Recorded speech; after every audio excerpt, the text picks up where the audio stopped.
Students, this is Divakar and welcome to इजोटी science. इजोटी science में आपका बहुत बहुत स्वागत। हमारा जो चैप्टर चल रहा है वो चल रहा है acids, basis and salts. 10th class की केमिस्ट्री का सेकंड चैप्टर है, बहुत इंटरेस्टिंग चैप्टर है ये। इसका लेक्चर नंबर 5 है। जो आपके इससे पहले 4 लेक्चर्स हैं उनकी लिंक डिस्क्रिप्शन में गिवन है, और उन चारों लेक्चर्स में इस चैप्टर्स की जितने भी बेसिक कॉन्सेप्ट्स हैं, जितने भी इम्पोर्टेंट टॉपिक्स हैं, वो सारे कवर्ड हैं। ठीक है, इंडिकेटर्स क्या होते हैं, वो किस तरीके से एसिड बेस में अपने कलर को या स्मेल को चेंज करते हैं, कितने तरह के इंडिकेटर्स होते हैं, एसिड्स का क्लासिफिकेशन हमने देखा, मिनरल एसिड्स क्या होते हैं, ऑर्गेनिक एसिड्स क्या होते हैं, स्ट्रॉन्ग एसिड्स क्या होते हैं, वीक एसिड्स क्या होते हैं। ये सारी चीज़ें हम इससे पिछली वाले जो लेक्चर्स हैं उसमें कवर कर चुके हैं। ठीक है, तो अगर आपने वो सारे लेक्चर अटेंड कर लिए हैं तब तो बहुत ही अच्छी बात है, अगर नहीं की है तो पहले उनको देख लीजिए, उसके बाद आप इस क्लास को देखिए। हर एक जो सब्जेक्ट्स है, ब्रांच है आपकी साइंस की, चाहे केमिस्ट्री हो, बायो हो, सबकी अलग अलग प्लेलिस्ट बनी हुई है, आप वहाँ से जाकर भी देख सकते हैं। और बाकी जो लेक्चर्स हैं उनकी लिंक यहाँ से डिस्क्रिप्शन में भी गिवन है, आप यहाँ से भी देख सकते हैं। ठीक है, तो इससे पहले वाले लेक्चर में हमने क्या क्या चीज़ें डिस्कस करी, थोड़ा एक बार हम इसको रिवाइज कर देते हैं, इसका रिवीजन कर देते हैं, क्योंकि जब आप नया टॉपिक शुरू करते हैं तो पहले पुराने का रिवीजन हो जाना चाहिए। तो हमने देखे एसिड्स क्या होते हैं, है ना, इसको हमने देखा था एसिड्स क्या होते हैं, फिर हमने इसके क्लासिफिकेशन को डिस्कस किया था, मिनरल एसिड्स क्या होते हैं, बेस्ड ऑन स्ट्रेंथ की बात करें तो स्ट्रॉन्ग एसिड्स, वीक एसिड्स के एग्जांपल्स हमने देखे थे। इनको स्ट्रॉन्ग एसिड क्यों कहते हैं, वीक एसिड्स के क्यों बोलते हैं, ये हम आज की क्लास में डिस्कस करेंगे। इंपॉर्टेंट पॉइंट्स हमने यहाँ पर डिस्कस करे थे। यहाँ पर बेस्ड ऑन कंसंट्रेशन की बात करें तो एक होता है कंसंट्रेटेड एसिड और एक होता है डाइल्यूट एसिड।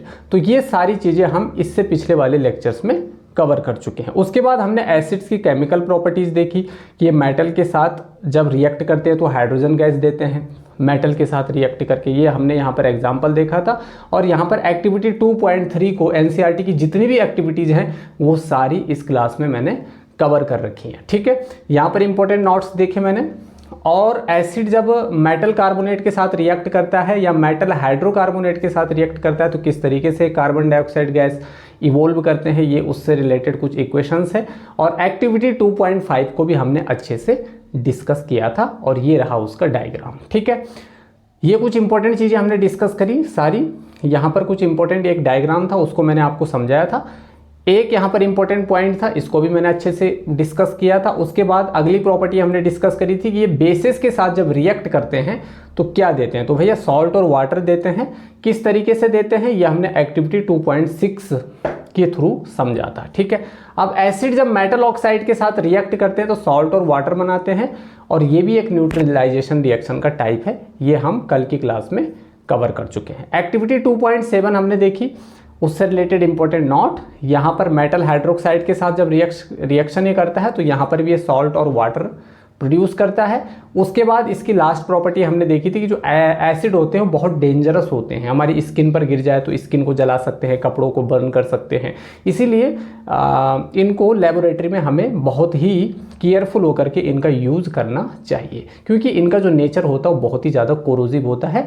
ये हमने पिछली क्लास में डिस्कस किया था, ये रहे उसके एग्जाम्पल्स। ठीक है, आज का जो फ्रेश टॉपिक है वो है what do all acids have in common, कि जितने भी एसिड्स हैं उनमें कॉमन क्या है, उनमें एक जैसा क्या है। तो भैया एक बात हमेशा याद रखना, जितने भी एसिड्स होता है उनमें एक चीज़ कॉमन होती है, और वो होता है आपका हाइड्रोजन। क्या होता है, हाइड्रोजन सारे एसिड में होता है। अब इसका मतलब ये नहीं है कि जितने भी कंपाउंड्स हैं इस दुनिया के वो सारे एसिड होते हैं, लेकिन बहुत सारे कंपाउंड्स ऐसे होते हैं उनमें हाइड्रोजन होता है लेकिन वो एसिड नहीं होते हैं।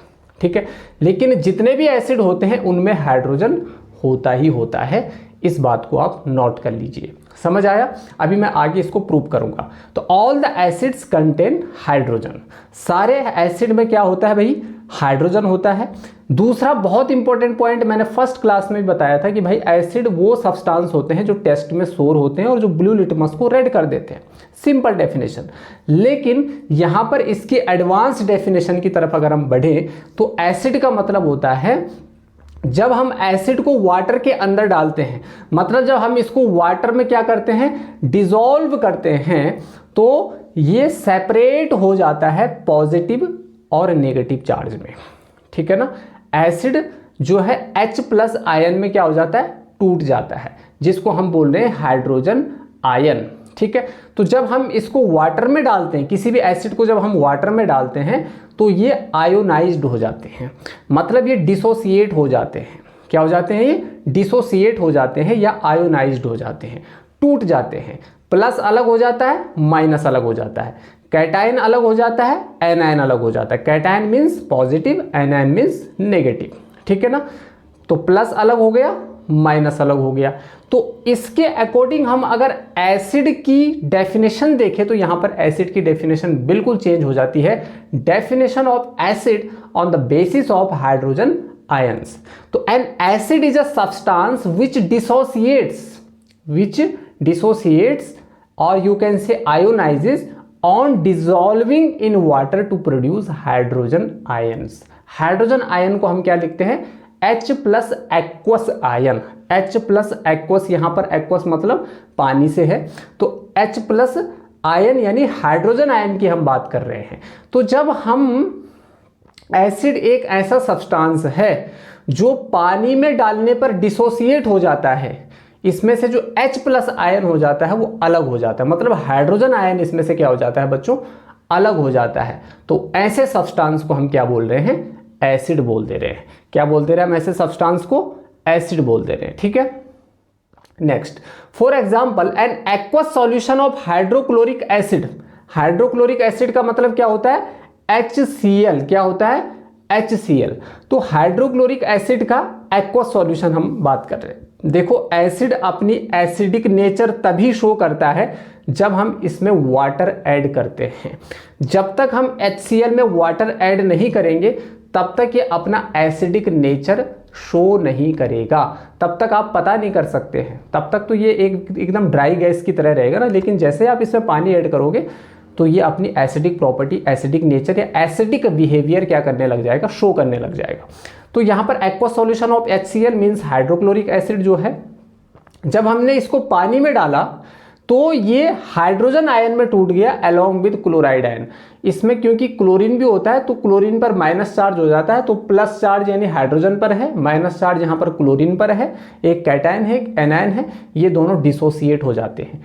H क्लोरीन से अलग हो जाता है, क्लोरीन H+ से अलग हो जाता है, तो एक बन गया H+, एक हो गया Cl-, ठीक है। तो HCl यहाँ पर टूट गया किसमें, H+ और Cl- में, यानी hydrogen ion and chloride ion में ये क्या हो गया, डिसोसिएट हो गया, आयोनाइज्ड हो गया।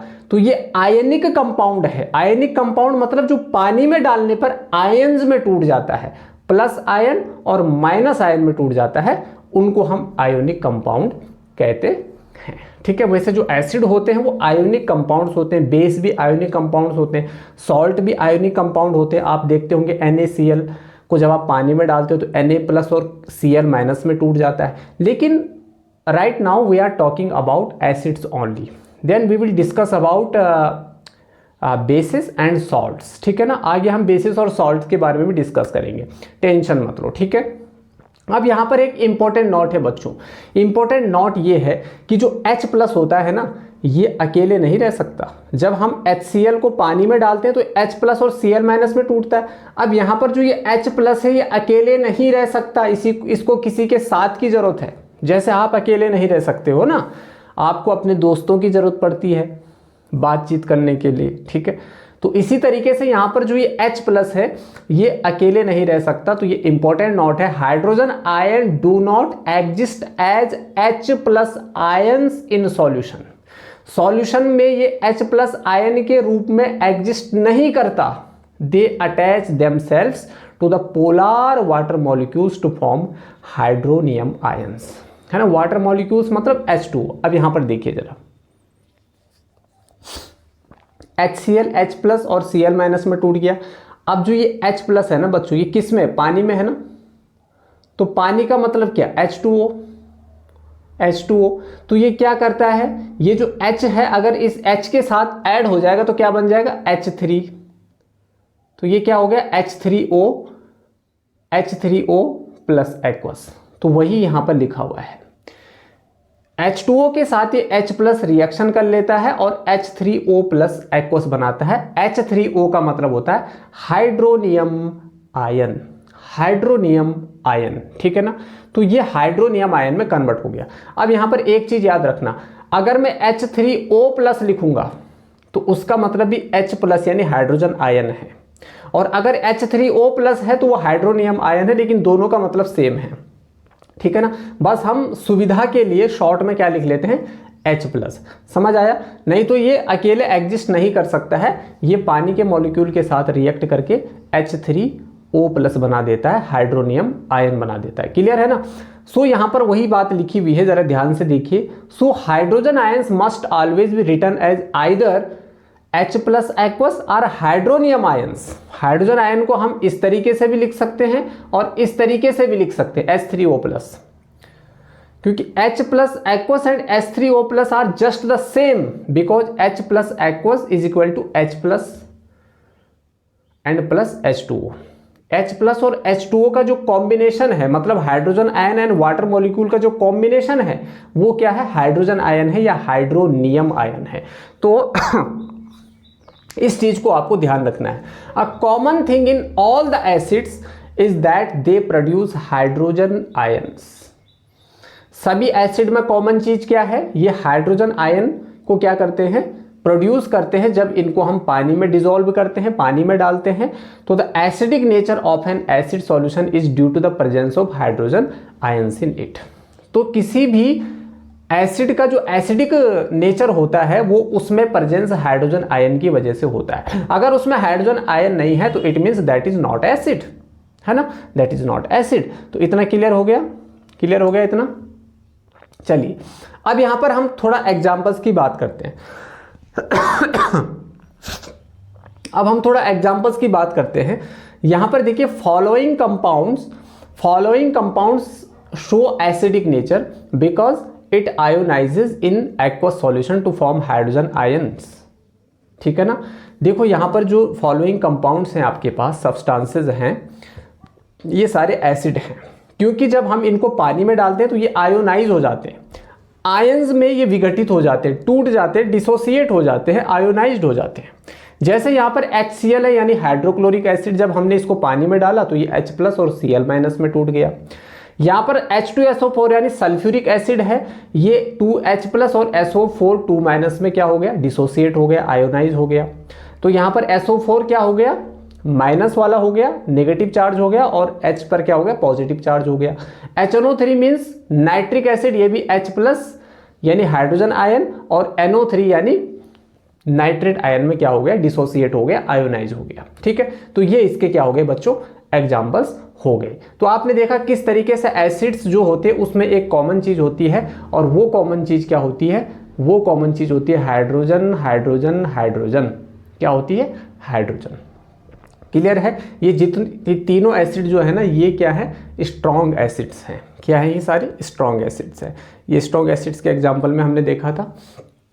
अब इससे रिलेटेड एक्टिविटी 2.8 है। अपनी एनसीईआरटी की बुक खोलिए। एनसीईआरटी की बुक में जो चैप्टर नंबर 2 है, acids bases and salts which is going on, तो उसमें है एक्टिविटी 2.8। उस एक्टिविटी को जरा ध्यान से देखिए, और एक्टिविटी बेस्ड जो क्वेश्चन होते हैं वो यहीं से बनते हैं, ठीक है। तो ध्यान से देखना। अब ये एक्टिविटी हमें क्या बताएगी, to show that all the compounds containing hydrogen are not acids.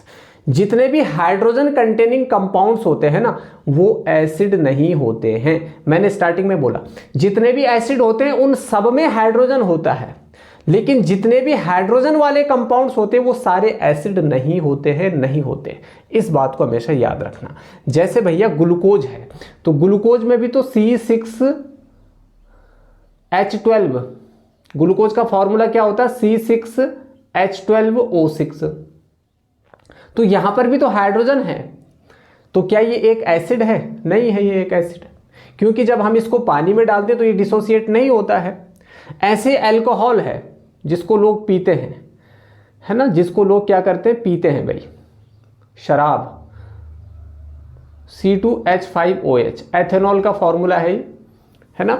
तो यहाँ पर देखिए, यहाँ पर भी क्या है, हाइड्रोजन है, तो यहाँ पर भी हाइड्रोजन है, तो इसका मतलब इसको जब हम पानी में डालते हैं तो ये आयोनाइज नहीं होता है, मतलब हाइड्रोजन आयन में ये डिसोसिएट नहीं होता है। ठीक है, तो जितने भी हाइड्रोजन कंटेनिंग आपके सब्सटेंस होते हैं, कंपाउंड्स होते हैं, वो सारे एसिड नहीं होते हैं, लेकिन जितने भी एसिड्स होते हैं वो सारे हाइड्रोजन कंटेनिंग होते हैं।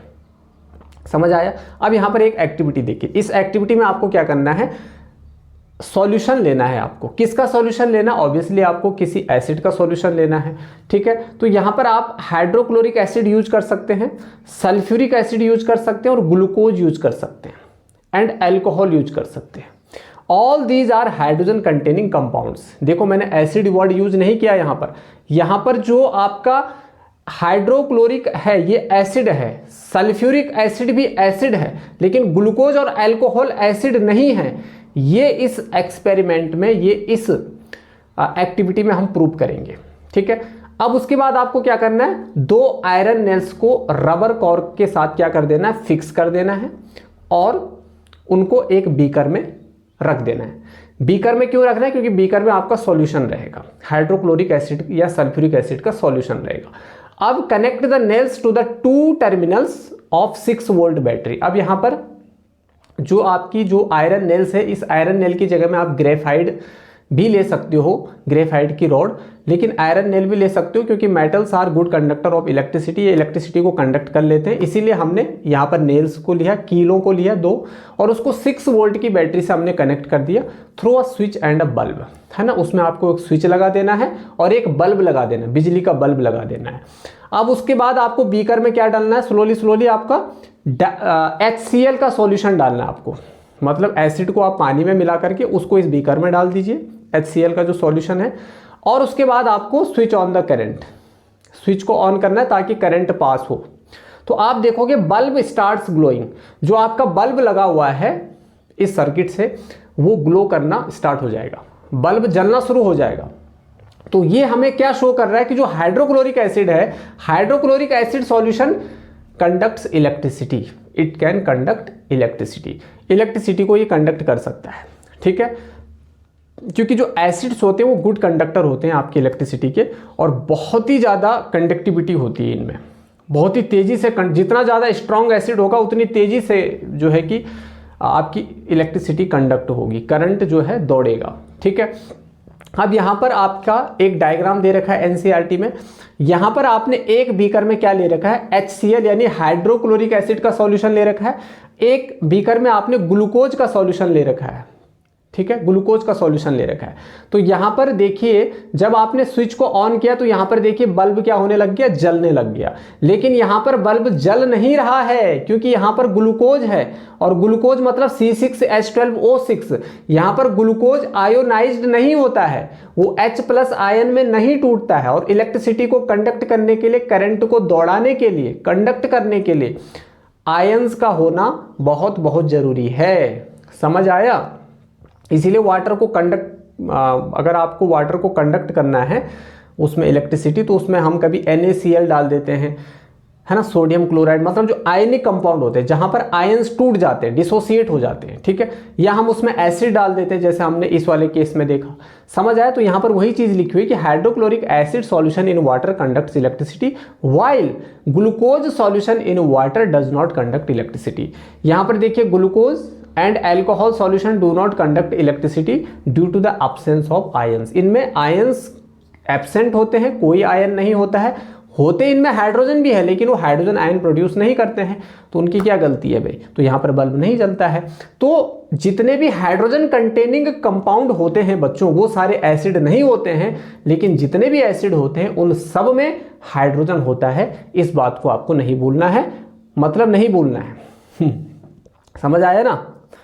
अगर कोई डाउट है तो आप पूछ सकते हैं भाई यहाँ पे, ठीक है, दोबारा भी समझा देंगे।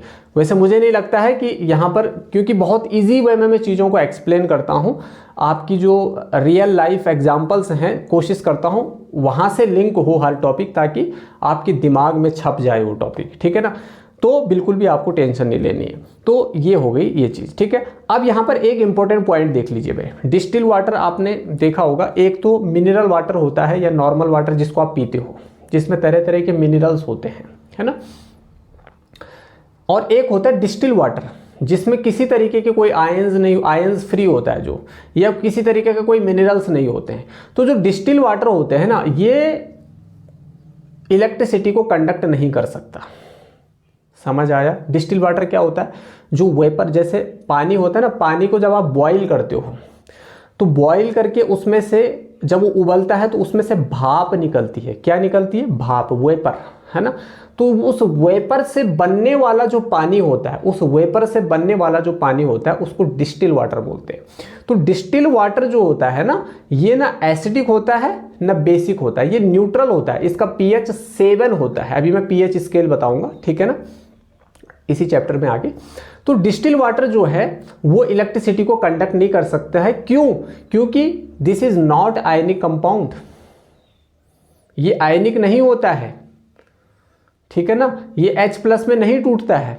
ठीक, जैसे एसिड क्या होते हैं, एसिड्स, बेसिस और सॉल्ट क्या होते हैं, आयनिक कंपाउंड होते हैं। ये पानी में डालने पर क्या हो जाते हैं, डिसॉल्व हो जाते हैं और आयंस में आयोनाइज हो जाते हैं, डिसोसिएट हो जाते हैं। तो एसिड, बेस और सॉल्ट में एक कॉमन चीज है, ये आयनिक कंपाउंड्स हैं। जब इनको पानी में डालते हैं तो ये आयंस में डिसोसिएट हो जाते हैं, आयोनाइज्ड हो जाते हैं। तो ऑन अदर हैंड दूसरी तरफ रेन वाटर कंडक्ट इलेक्ट्रिसिटी, जो बारिश का पानी होता है वो इलेक्ट्रिसिटी को कंडक्ट कर सकता है। Rain water while falling on the earth through the atmosphere, जब रेन वाटर, बारिश का पानी एटमॉस्फेयर के थ्रू नीचे पृथ्वी पर गिरता है, आपकी अर्थ पर गिरता है, तो इसमें कुछ एसिडिक गैसेस होती हैं जो मिक्स हो जाती है, क्योंकि ये एटमॉस्फेयर से होकर के आता है, वायुमंडल से होकर के आता है। तो वायुमंडल क्या है, एटमॉस्फेयर में एयर है, तो air is the mixture of gas, इसमें गैसों का मिश्रण है, मिक्सचर है। इसमें कार्बन डाइऑक्साइड है, ऑक्सीजन है, नाइट्रोजन है, सबसे ज़्यादा नाइट्रोजन है, ठीक है ना। अदर गैसेस हैं 0.1%, 78% नाइट्रोजन है, 21% ऑक्सीजन है। ये छोटी क्लासेस आपने देखा होगा। तो यहाँ पर अगर हम देखें तो जो एटमॉस्फेयर में जो CO2 है, उस CO2 के साथ ये डिजोल्व हो जाता है, या आप ऐसा कह सकते हैं वो CO2 इसमें डिजोल्व हो जाती है। तो carbon dioxide form the air and form carbonic acid. यहाँ पर क्या कर लेता है, कार्बोनिक एसिड को क्या कर लेता है, फॉर्म कर लेता है H2CO3, H2CO3 इसको फॉर्म कर लेता है। तो जो बारिश का पानी है वो CO2 के साथ क्या कर लेगा, रिएक्ट कर लेगा, आपका कार्बोनिक एसिड बना लेगा। कार्बोनिक एसिड प्रोवाइड करता है आपका हाइड्रोजन आयन, क्योंकि यहाँ पर देख सकते हैं आप H है, मतलब H+ आयन है।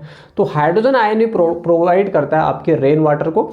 इसीलिए जो रेन वाटर है उसको अच्छा कंडक्टर माना गया है इलेक्ट्रिसिटी का, that can conduct electricity. Okay, तो यहाँ पर ये एक इंपॉर्टेंट पॉइंट हो गया जो आपको पता होना चाहिए, ठीक है। अब एक्टिविटी 2.9, एनसीईआरटी की एक्टिविटी 2.8 से अब 2.9 पर आ गए हैं। 2.9 क्या बोलता है कि acids do not show acidic behaviour in the absence of water. भैया जब तक आप एसिड को पानी के संपर्क में नहीं लाओगे ना, जब तक आप उसमें पानी को नहीं डालोगे या उसको पानी में नहीं डालोगे, जब तक आप उसको पानी में नहीं डालोगे या पानी को उसमें नहीं डालोगे, किसमें, एसिड में, तब तक एसिड अपने बिहेवियर को शो नहीं करेगा, तब तक एसिड अपने बिहेवियर को शो नहीं करेगा। जैसा आपको किसी को गुस्सा दिलाना हो तो वो अपने गुस्से को कब शो करेगा, जब आप उसको कुछ गलत बोलोगे, उसको इरिटेट करोगे, या आपने किसी को गाली दे दी तो आपकी गाली ने उसको क्या कर दिया, इरिटेट कर दिया, उसके एंगर को शो करवा दिया आपने। लेकिन जब तक आप उसके साथ प्यार से रहोगे तब तक वो भी आपके साथ प्यार से रहेगा। लेकिन एसिड के साथ भी ऐसा ही है, एसिड को अगर आप पानी से दूर रखोगे तो आपको पता ही नहीं चलेगा कि ये सब्सटेंस एसिडिक है या बेसिक है। तो जो एसिड होता है वो पानी में ही अपनी प्रॉपर्टी शो करता है, अपने बिहेवियर को शो करता है, ठीक है। तो इसके लिए हमको एक एक्टिविटी परफॉर्म करनी पड़ेगी। इसमें पहला पॉइंट आपको ये जानना है कि आपको 1 ग्राम सॉलिड सोडियम क्लोराइड लेना है, NaCl, ये एक सॉल्ट है, in a clean and dry boiling tube. एक बॉइलिंग ट्यूब या टेस्ट ट्यूब आप बोल सकते हैं इसको, जो क्लीन होनी चाहिए और ड्राई होनी चाहिए, इसमें पानी बिल्कुल भी नहीं होना चाहिए, ठीक है। उसमें आपने 1 ग्राम NaCl ऐड किया और उसके साथ कुछ कंसंट्रेटेड सल्फ्यूरिक एसिड को भी आपने ऐड किया, and add some concentrated sulphuric acid to it very carefully. क्योंकि कंसनट्रेटेड फॉर्म है एसिड की, इसीलिए केयरफुली वर्ड यूज किया है, क्योंकि ये स्ट्रॉन्ग एसिड है तो ये हाथ को भी जला सकता है। उसके बाद आपको इसको रबर कॉर्क पर फिट करना है।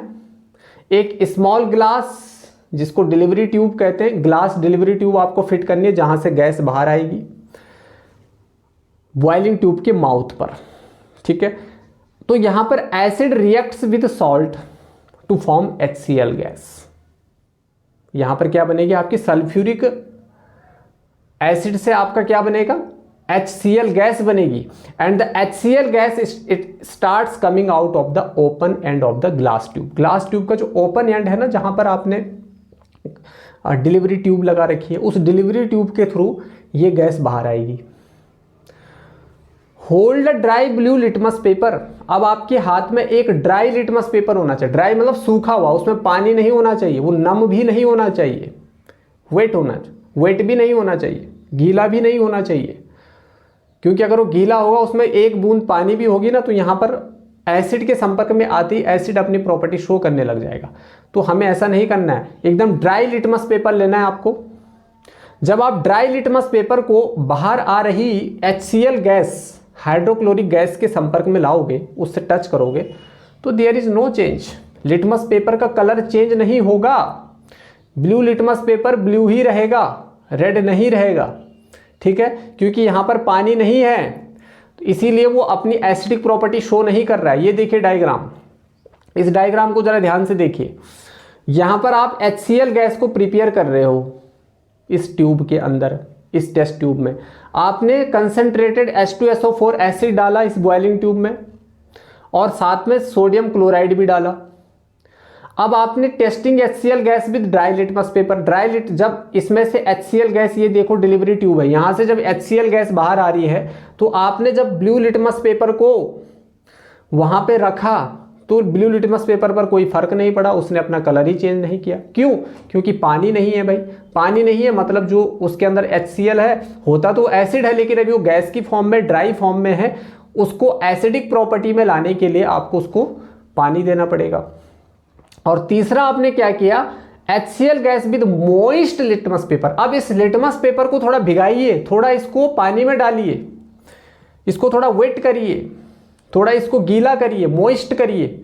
और जब इस मोइस्ट या वेट लिटमस पेपर को आप इस HCl गैस के संपर्क में लाओगे, तो ये लिटमस पेपर क्या हो जाएगा, ब्लू से रेड हो जाएगा। क्योंकि जो लिटमस पेपर होता है इंडिकेटर, ये ब्लू लिटमस को रेड में कन्वर्ट कर देता है। तो यहां पर पता चला आपको, जब तक आपने पानी ऐड नहीं किया तब तक HCl ने अपनी एसिडिक प्रॉपर्टी शो नहीं करी। जैसे ही आपने लिटमस पेपर में पानी डाला, तो HCl को जैसे ही पानी मिला, HCl गैस से हाइड्रोक्लोरिक एसिड बन गया, उसने अपनी एसिडिक प्रॉपर्टी शो करना शुरू कर दिया। तो तीसरी स्टेप में आपके लिए यही लिखा हुआ है कि we know hold a moist blue litmus paper in HCl gas, we will see that moist blue litmus paper turn red. It turns red, है ना, ब्लू से रेड में चला गया ये। This shows that hydrogen chloride gas shows acidic behaviour in the presence of water. तो यहाँ पर हाइड्रोजन क्लोराइड गैस जो है, प्रेजेंस ऑफ वाटर, इसने अपनी एसिडिक नेचर, एसिडिक बिहेवियर को क्या किया, शो किया। ठीक है, तो पानी का होना जरूरी है, तभी एसिड अपनी एसिडिक प्रॉपर्टी को क्या करते हैं बच्चों, शो करते हैं। ठीक है, अब ये जितनी भी चीजें अभी तक हमने पढ़ी, अब इसके बेसिस पर हम स्ट्रॉन्ग एसिड और वीक एसिड को डिफाइन कर सकते हैं। समझ आया? एसिड क्या होते हैं, जो पानी में डालने पर हाइड्रोनियम आयन या H+ ion, hydrogen aqueous ion क्या करते हैं, प्रोड्यूस करते हैं। ठीक है, एंड एसिड, स्ट्रॉन्ग एसिड क्या होते हैं, जरा देखिए। स्ट्रॉन्ग एसिड क्या होते हैं, मजबूत एसिड, बहुत डेंजरस एसिड, हाथ में डालने पर ही हाथ का जलना, कपड़े पर डालने पर ही कपड़े पर ब्लैक होल हो जाना, छेद हो जाना, इतने डेंजरस होते हैं। तो an acid which is completely ionised in water, जो वाटर में कंप्लीटली आयोनाइज्ड हो जाते हैं, मतलब प्लस और माइनस में टूट जाते हैं, H+ और Cl- में, जैसे यहां पर टूट गया कौन, HCl। हाइड्रोजन आयन और क्लोराइड आयन में क्या हो गया, ये आयोनाइज हो गया, मतलब आयंस में टूटना, डिसोसिएट हो गया। Produce a large amount of hydrogen ions is called strong acid. जो पानी में डालने पर large amount of hydrogen ions को प्रोड्यूस करते हैं, large amount of hydrogen ions को प्रोड्यूस करते हैं, उसको हम स्ट्रॉन्ग एसिड बोलते हैं। For example, hydrochloric acid is completely ionised in water, so it is a strong acid. यहां पर एक ही तरफ है एरो, यहां पर एक ही तरफ है एरो, ये एक तरफा एरो हमको ये बता रहा है कि ये स्ट्रॉन्ग एसिड है, ये कंप्लीटली आयोनाइज्ड हो चुका है, ये कंप्लीटली आयोनाइज्ड हो गया। जब आप वीक एसिड को लिखोगे तो एरो दोनों तरफ होगा इस तरीके से, ये हमको ये शो करेगा कि ये वीक एसिड है और ये पार्शियली आयोनाइज्ड हुआ है, कंप्लीटली आयोनाइज्ड नहीं हुआ है, आधा ही टूटा है, पूरा नहीं टूटा है। तो आधा टूटना पार्शियली, पूरा टूटना कंप्लीटली। तो कंप्लीटली स्ट्रॉन्ग के केस में आपको याद रखना है, ठीक है ना। तो sulphuric acid and nitric acid are also strong acid. The formula of sulphuric acid is H2SO4 and you know very well that the formula of nitric acid is HNO3। ठीक है, ये समझा रखा था ना मैंने। तो जो ज़्यादा अमाउंट में H+ आयन दे पानी में डालने पर, जो कंप्लीटली आयोनाइज्ड हो, ज़्यादा अमाउंट में ज़्यादा मात्रा में हाइड्रोजन आयन हमको देता है, उसको हम स्ट्रॉन्ग एसिड बोलते हैं। ठीक है ना बच्चों। चलिए, यहाँ पर एक इंपॉर्टेंट नोट आ गया। ये इंपॉर्टेंट नोट्स जो होते हैं ना बहुत इंपॉर्टेंट होते हैं, ठीक है ना, और इनको जरूर लिखा करिए अपनी इंपॉर्टेंट नोट में। द वर्ड स्ट्रॉन्ग, जो स्ट्रॉन्ग एसिड में जो स्ट्रॉन्ग टर्म है ना, शब्द है, वर्ड है, वो किसको रेफर करता है, उसका मतलब क्या होता है, degree of ionisation and not to the concentration of the acid. वहां पर स्ट्रॉन्ग का मतलब ये नहीं है कि इसमें एसिड कितना ज्यादा है, ना ना ना। स्ट्रॉन्ग का मतलब होता है उसकी आयोनाइजेशन की डिग्री कितनी है, वो कितनी मात्रा में हाइड्रोजन आयंस दे रहा है, due to the large amount of hydrogen ions in their solution. ये है इसका मतलब। लार्ज अमाउंट में अगर हाइड्रोजन आयंस निकल रहे हैं तो वो स्ट्रॉन्ग एसिड है। Strong acids react very rapidly with other substances. जैसे मेटल्स के साथ ये बहुत तेजी से रिएक्ट करेगा, मेटल कार्बोनेट के साथ बहुत तेजी से रिएक्ट करेगा, मेटल हाइड्रोकार्बोनेट के साथ बहुत तेजी से रिएक्ट करेगा। Strong acids also have a high electrical conductivity.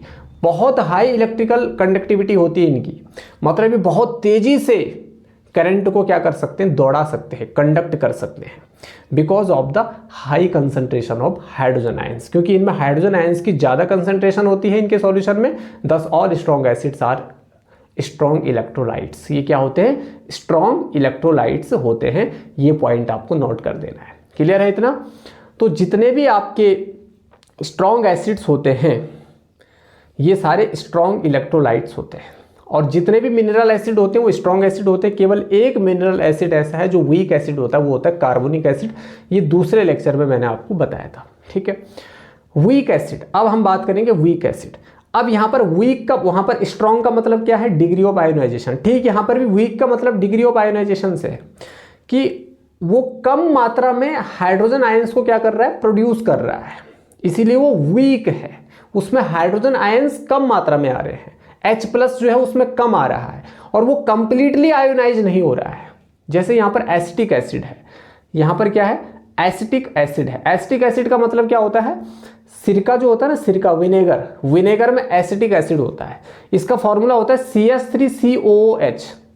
इसको एथेनोइक एसिड भी बोलते हैं, समझ आया, क्योंकि इसमें 2 कार्बन होते हैं, तो 2 मतलब होता है एथेनोइक, ठीक है। तो an acid which is partially ionised in water, जो वाटर में पार्शियली आयोनाइज्ड होता है, पूरी तरीके से आयोनाइज्ड नहीं होता है, आधा ही होता है, दस produces a small amount of hydrogen ions. ये हाइड्रोजन आयंस बहुत कम मात्रा में देता है पानी में डालने पर, और इसको हम क्या बोलते हैं, वीक एसिड बोलते हैं। जैसे acetic acid is partially ionised in water to produce only a small amount of hydrogen ion, so it is a weak acid. तो ये क्या है, आपका वीक एसिड है, इसलिए ज़्यादा डेंजरस नहीं होते हैं, ठीक है ना।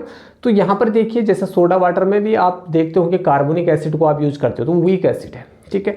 सिरके को आप यूज करते हो तो ये भी एक वीक एसिड है, ठीक। तो ये देखो, ये एसिटेट आयंस यानी CH3COO- और हाइड्रोजन आयन में डिसोसिएट हुआ, लेकिन पार्शियली आयोनाइज्ड हुआ, पार्शियली डिसोसिएट हुआ, पूरी तरीके से नहीं हुआ। कम मात्रा में इसमें हाइड्रोजन आयंस यहाँ पर प्रोड्यूस हो रहे हैं, इसीलिए ये क्या है, आपका वीक एसिड है बच्चों। क्या है ये, आपका वीक एसिड है, ठीक है।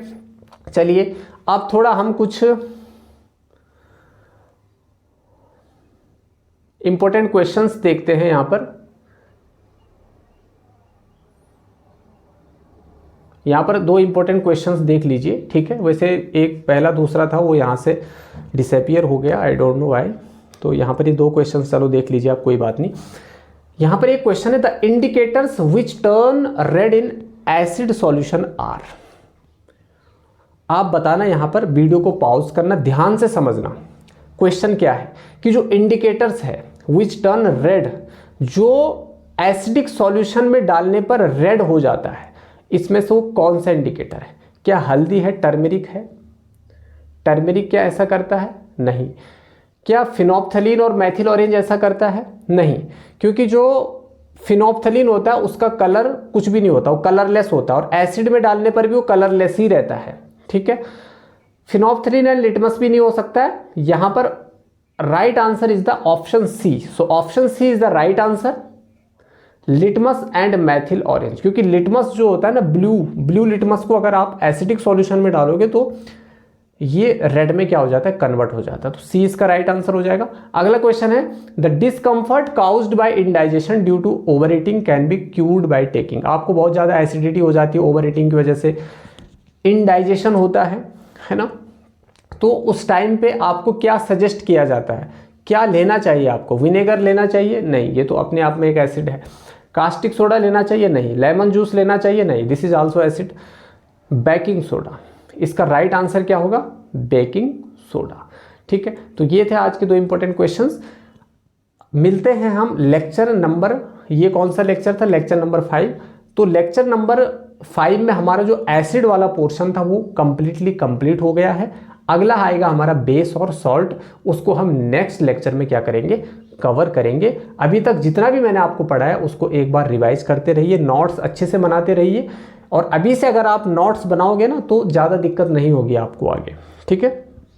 रिवीजन करने में बहुत ज़्यादा आसानी हो जाती, बहुत ज़्यादा हेल्पफुल होती है आपकी नोट्स खुद के द्वारा।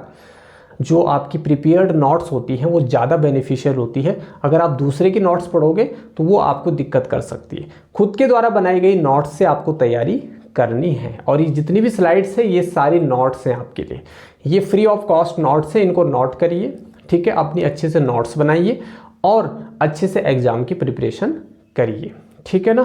तो अभी से अगर आप प्रिपेयर रहोगे तो एग्ज़ाम के टाइम पर जो आपका स्ट्रेस लेवल है वो ज़्यादा नहीं रहेगा, ठीक है, अगर अभी से आप तैयारी करते हो तो, ठीक है ना। तो मिलते हैं हम नए और फ्रेश टॉपिक के साथ एक फ्रेश लेक्चर में। तब तक के लिए अपनी पढ़ाई करते रहिए, हंसते रहिए, मुस्कुराते रहिए।